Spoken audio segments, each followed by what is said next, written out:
Waalaikumsalam warahmatullahi wabarakatuh. Yang saya bantu lo. Alhamdulillah yang. Yang saya bantu lo. Ray, buruan Ray. Bagaimana cucuku? Apakah kalian baik-baik saja? Alhamdulillah yang. Saya dalam keadaan yang baik ya. Mohon maaf, mungkin saya baru bisa berkesempatan untuk menemui dirimu. Karena saya harus memulihkan dulu apa yang terjadi kepada dirimu. Mau tolong apa yang? Yang keadaannya bagaimana? Alhamdulillah, saya masih diberi keselamatan oleh Tuhan Allah Subhanahu wa Ta'ala. Alhamdulillah. Saya sengaja menemui dirimu karena ada hal yang ingin saya bicarakan kepada dirimu. Tentunya dirimu sudah mengetahui kabar mengenai diriku dan Eyang Dipawijaya. Ya, saya sudah mendengarnya.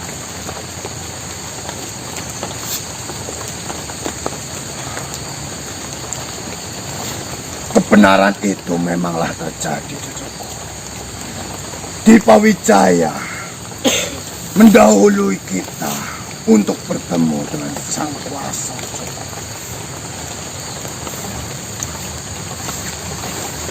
Di sisi lain, saya bersedih atas kehilangan adikku itu. Karena saya baru saja bersatu dengan adik kandungku.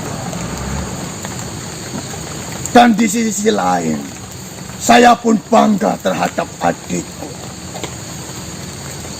yang lebur untuk membela sebuah kebaikan. Ya. Kejadian itu sangat tidak diduga-duga, cucuku. Saya sendiri pun sebenarnya tidak ingin Dipawijaya melakukan hal seperti itu untuk saya.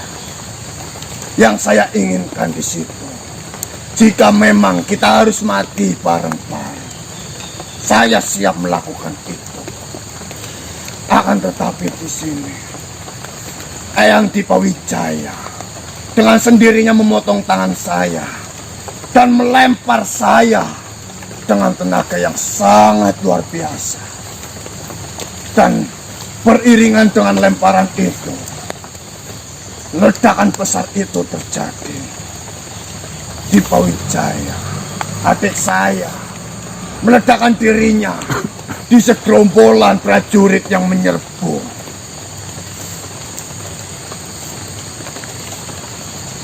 Ya, saya sudah mendengarkan kabar itu sebenarnya beberapa hari yang lalu ya. Akan tetapi yang saya khawatirkan memang keadaannya seperti apa. Saya tidak berhenti-hentinya berdoa terus-menerus. Semoga yang bisa Pantolo terselamatkan. Karena sempat terjadi kesalahpahaman yang kemarin ya. Iya mas. Kabarnya tuh Mbah Sariman atau yang Mujahidin itu membawanya katanya yang sudah tiada. Jujur di malam itu juga saya sudah hilang selera hidup ya.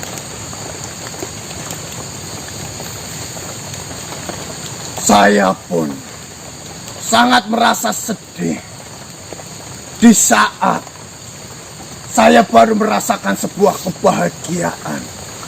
Akan tetapi kebahagiaan itu pun diambil lagi oleh Allah. Saya tahu tentunya Allah memberikan cobaan itu terhadap saya, pasti ada makna tersendiri di dalamnya. Ada manfaat untuk saya. Saya harus mencari makna apa yang ada di dalam kejadian yang saya terima ini, cucuku. Mungkin yang baru saya dapat hanyalah satu. Jika ada sesuatu yang meninggalkan dirimu, pasti Tuhan akan mengembalikannya, tapi dalam bentuk yang lain. Itu yang baru saya dapat. Untuk mengenai tangan yang Wijaya Bantolo sendiri itu bagaimana? Apakah sudah sembuh? Alhamdulillah, rasa sakit ini sudah mulai reda. Tapi saya harus rela kehilangan tangan yang satunya untuk selama-lamanya. Tapi saya menerima apapun keadaan yang datang untuk saya. Mungkin saja dengan hilangnya satu tangan saya ini, itu sebagai pengurangan dosa saya yang telah saya lakukan.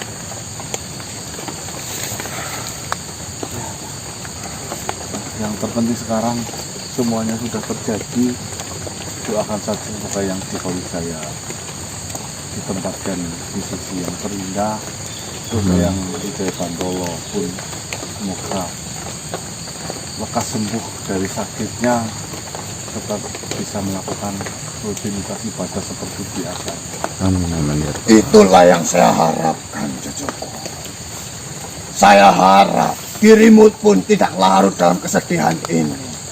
Karena saya yakin Romo pun pasti tersenyum dengan apa yang dilakukan oleh Dipa Wijaya. Dipa Wijaya merelakan dirinya sendiri demi membela sebuah kebaikan. Seburuk-buruknya Dipa Wijaya, tentunya ada sedikit hal baik di dalam hatinya. Kita tidak tahu apa yang dilakukan Dipa Wijaya di luar sana. Karena yang saya tahu dahulu, dia itu mencari ilmu untuk kekuatannya. Yang dilakukan sekarang dan akhir-akhir ini, saya pun tidak mengetahuinya.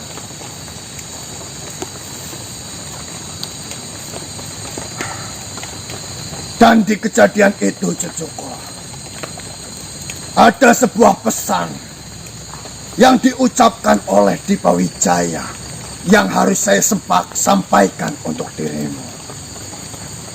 Dia menitipkan pesan itu sebelum memotong tangan ini. Apa itu pesannya? Suara tanpa menggunakan kata-kata. Dengarkanlah. Itulah pesan yang disampaikan oleh Dipa Wijaya. Jadi, di balik pesan itu, tentunya ada sebuah makna yang terkandung di dalamnya. Saya harap Suara dirimu dapat mencermati maksud dari pesan yang diberikan oleh Dipa Wijaya itu. Terima kasih, Bang. Suara yang tidak menggunakan kata-kata. dengarkan. Mungkin pesan itu akan bermanfaat untuk dirimu.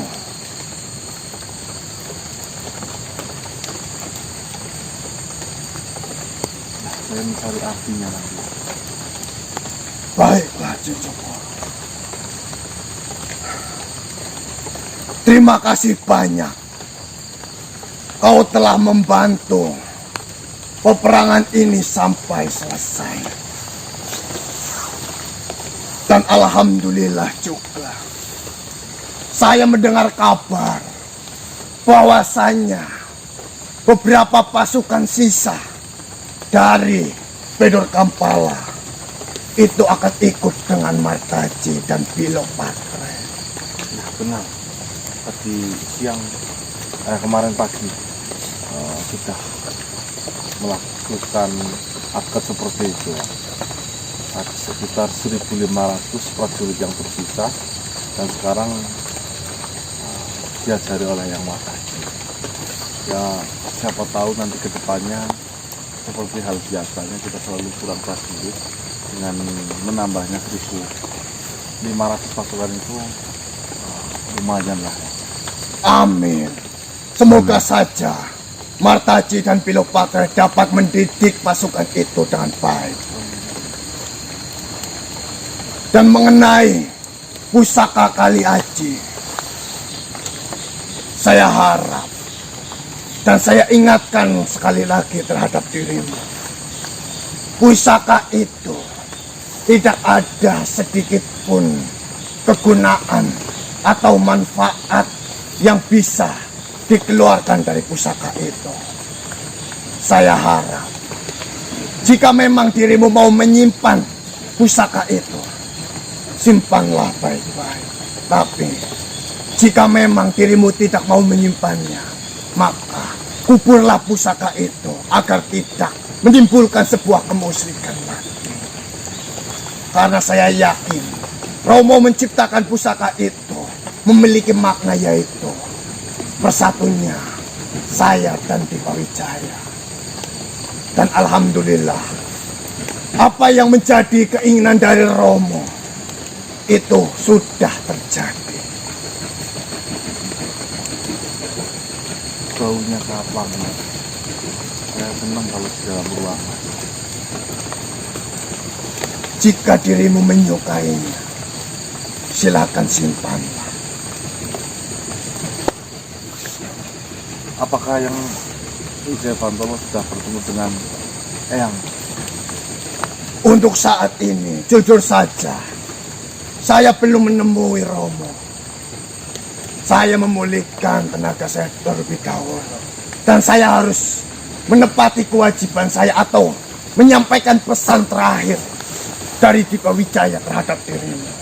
Mungkin setelah ini, saya akan menemui Romo.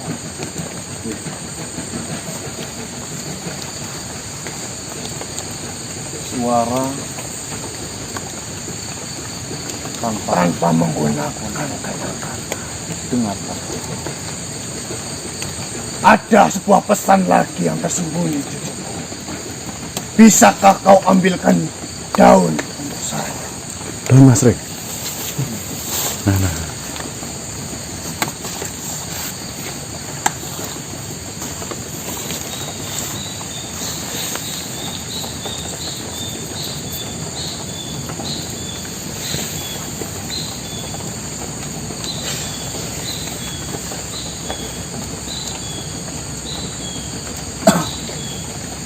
Beliau Eyang Dipa Wijaya menitipkan sebuah kain yang ada tulisannya.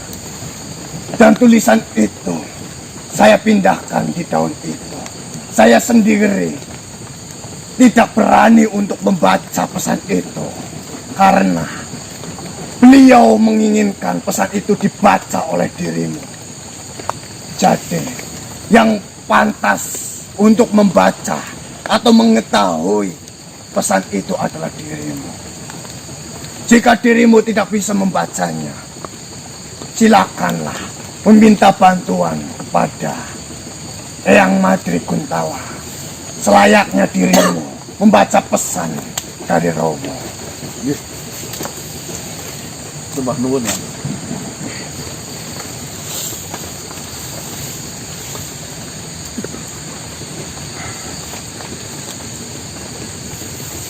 Terima kasih lagi cucuku atas doa-doa yang kau panjatkan kepadaku. Ya. Silakan lanjutkanlah perjalanan dirimu. Saya akan menemui Romo terlebih dahulu. Baik ya. Assalamualaikum warahmatullahi wabarakatuh. Waalaikumsalam warahmatullahi wabarakatuh.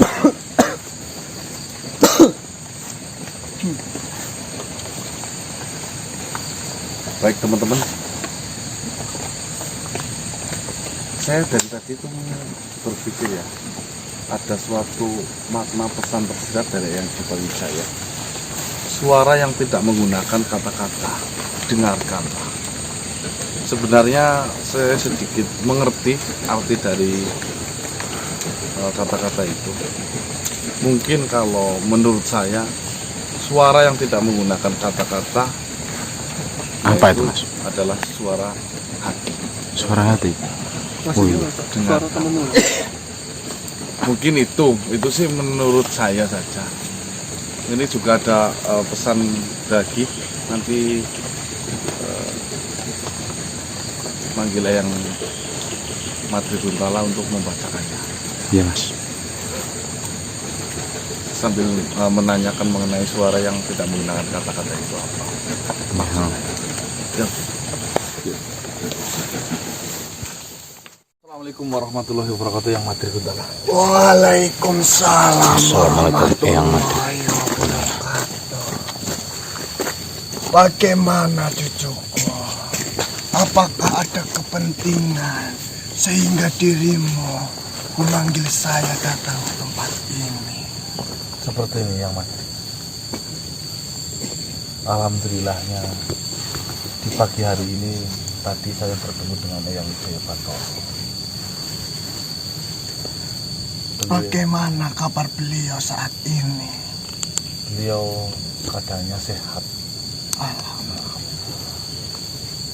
Akan tetapi seperti yang Madri tahu, tangan sebelah kirinya itu sudah tidak ada karena pasca peperangan kemarin itu yang Madri.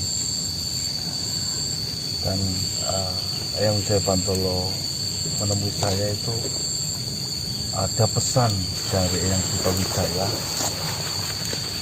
yang intinya pesan itu ditunjukkan untuk saya.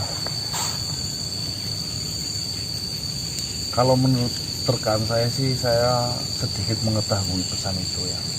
Cuma yang saya takutkan saya salah dalam menafsirkan pesan itu.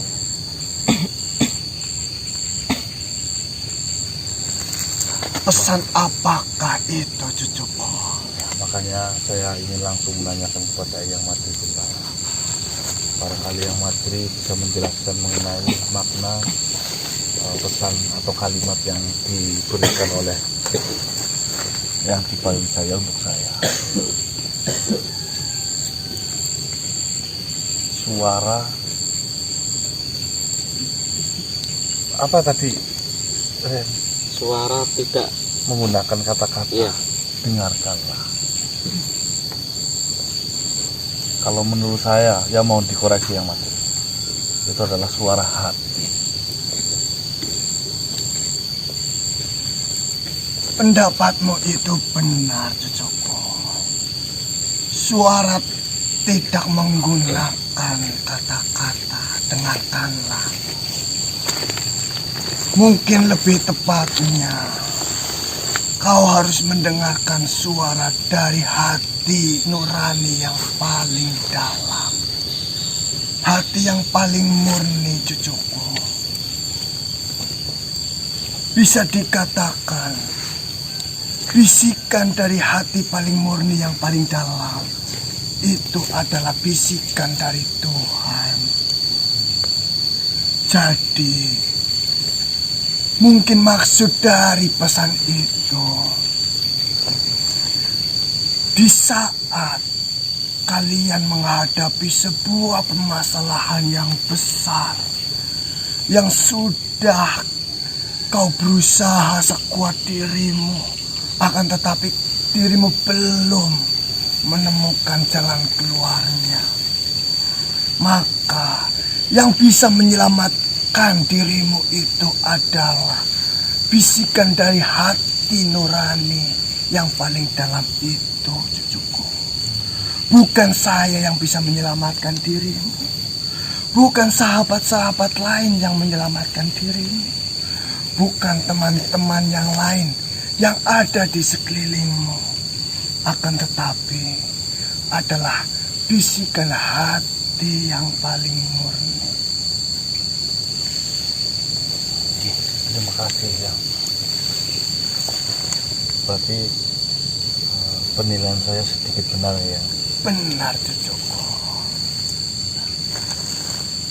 Lalu apakah ada pesan untuk dirimu lagi dari beliau Eyang Dipa Wijaya? Karena saya dengar Dipa Wijaya itu melalang buana untuk mencari sebuah ilmu. Entah itu ilmu apa, saya sendiri pun tidak paham. Untuk pesan yang terucap itu, pesan itu tadi ya. Terus beliau juga katanya menitipkan sebuah kain kain itu bertulisan tadi disalin ke daun ini yang mati.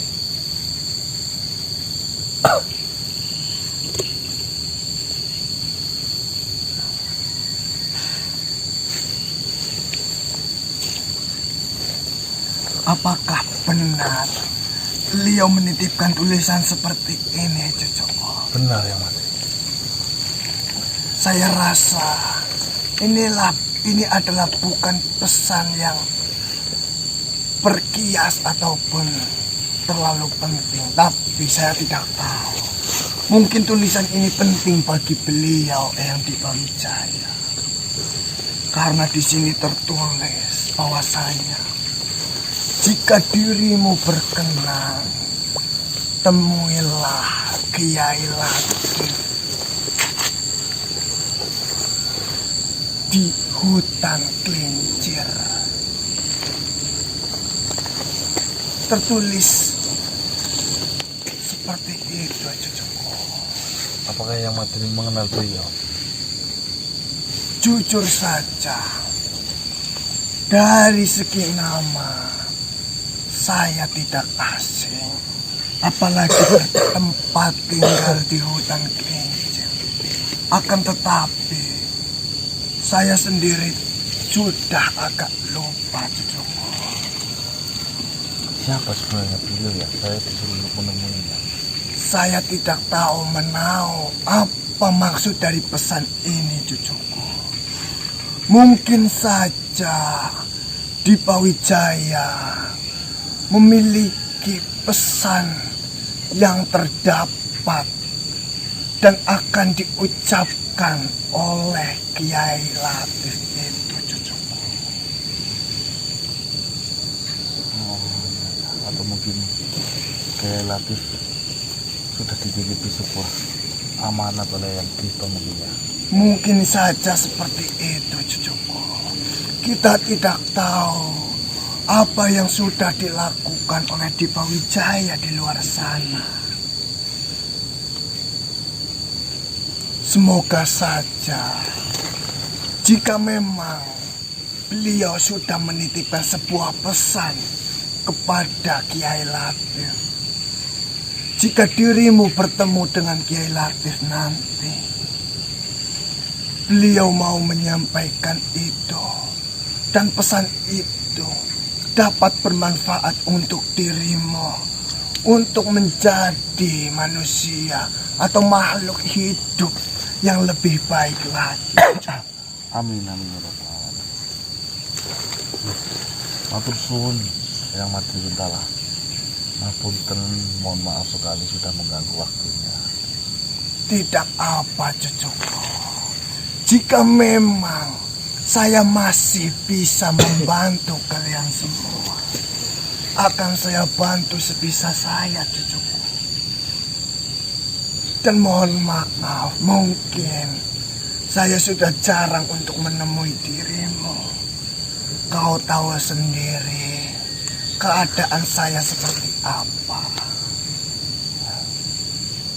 Saya hanya tinggal menunggu kapan Tuhan memanggil saya. Saya doakan semoga Hayang Madri selalu tetap istiqomah di jalannya.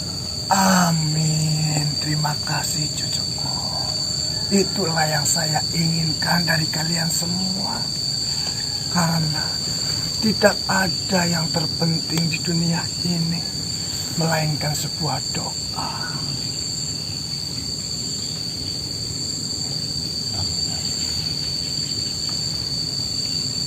Beberapa hari yang lalu Raden Wijaya saya bertemu dengan beliau ya.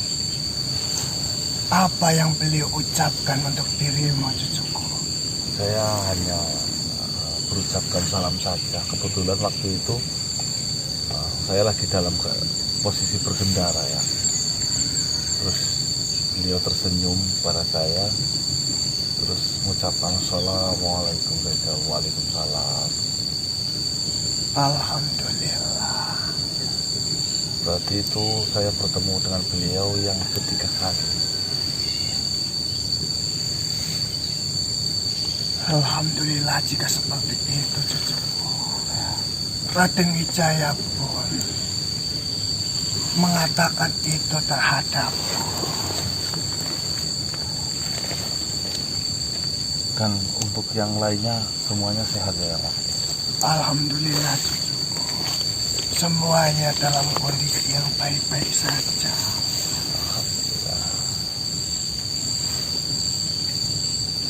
Jujur ada sesuatu hal yang ingin saya sampaikan kepadamu cucuku. Apa itu? Sekarang saya merasa bangga melihat murid saya Donggopilo dapat bermanfaat seperti itu cucuku. Kecerdasan yang dimiliki Donggopilo itu alhamdulillah dimanfaatkan dengan sebaik-baiknya cucuku. Ya, alhamdulillah ya. Jika dirimu bertemu dengan Donggopilo, titipkanlah salam untuknya. Jika berkenan nanti malah saya sampaikan untuk menemui Eyang Madri saja. Silakan, jika memang Donggopilo berkenan untuk menemui saya, dengan senang hati saya menyambut dia. Sekarang memang disibukkan dengan memimpin sebuah kerajaan. Iya, cucuku.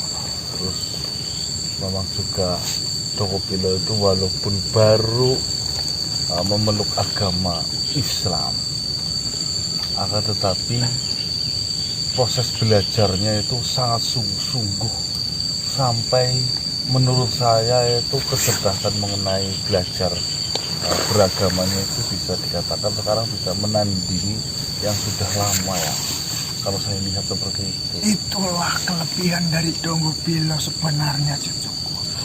Jika kelebihan Donggopilo dimanfaatkan dalam hal kebaikan, tentunya itu akan sangat sekali bermanfaat. Karena pikiran-pikiran yang dia dapatkan itu selalunya mendapatkan referensi yang lain cucuku. Terus selain itu juga informasinya yang pernah saya dengar ya Eyang Madri, bahkan Donggopilo itu sudah menghafal kitab suci. Alhamdulillah. Jujur saya malu ya Eyang Madri, saya ini dilahirkan memang sudah mempunyai atau keturunan langsung dari kepercayaan Islam, maka tetapi sampai detik ini saya belum bisa menghafal semuanya, kalah dari Donggopilo yang baru setahun ini mungkin ya. Tidak masalah cucuku. Di sini yang terpenting hati kita itu tulus mau belajar. Seberapa hafal, seberapa banyak kita menghafal, jika kita tidak mengamalkannya, itu sama saja bohong cucuku. Lebih baik kita menghafal satu kata saja. Yang terpenting kita dapat memahami, mencermati, dan mengamalkan maksud dari ayat itu. Sampai sekarang Bismillahirrahmanirrahim saja. Itulah yang saya katakan dahulu cucuku. Kata dari Bismillahirrahmanirrahim saja saya belum khatam, apalagi seluruh ayat yang ada di dalam Al-Quran. Ya, waktu saya perjalanan ke Banyuwangi ketemu Hawanuddin Makrifat, mengajarkan mengenai Alif Ahmad, mungkin yang Madri tahu ya mengenai itu. Saya ya sedikit paham, akan tetapi saya belum bisa mengamalkan itu. Karena jika suatu makhluk sudah mengamalkan ilmu itu, makhluk itu tidak akan menginginkan apapun di dalam dunia ini. Sedangkan saya sendiri masih menginginkan sesuatu hal yang ada di dunia ini. Matur semanuwun yang jika berkenan sekali-kali datang ke rumah saya, Insya Allah cucuku. temui anak saya. Insya Allah. Baiklah cucuku. Apakah ada sesuatu hal lagi yang ingin kau tanyakan? Cukup yang matur, cukup. Baiklah, jika seperti itu, mungkin saya akan kembali terlebih dahulu. Ya. Assalamualaikum warahmatullahi wabarakatuh. Waalaikumsalam warahmatullahi wabarakatuh. Baik, teman-teman. Ternyata isi dari surat itu hanya sebuah kata-kata atau kalimat untuk menemui suatu makhluk. Dan makhluk itu bernama Kiai Latif. Ya. Mungkin kita akan menemui beliau nanti malam, karena ini juga kita sudah mau pulang, teman-teman. Cuma jujur penasaran, jadi saya lah panggil saja yang materi lah. Dan untuk mengenai pesan dari yang di Pawijaya yang tadi diucapkan, apa Bur, coba ingat apa enggak pesannya? Hati. Hah? Suara hati. Nah, suara hati. Bisikan hati yang paling dalam. Tetap dengarkanlah. Dengarkan. Itu saja teman-teman, saya tutup ya. Saya mau pulang terlebih dahulu. Wabillahi taufiq wal hidayah. Wassalamualaikum warahmatullahi wabarakatuh. Waalaikumsalam warahmatullahi wabarakatuh. Salam Nusantara dan salam Om. Swastiastu.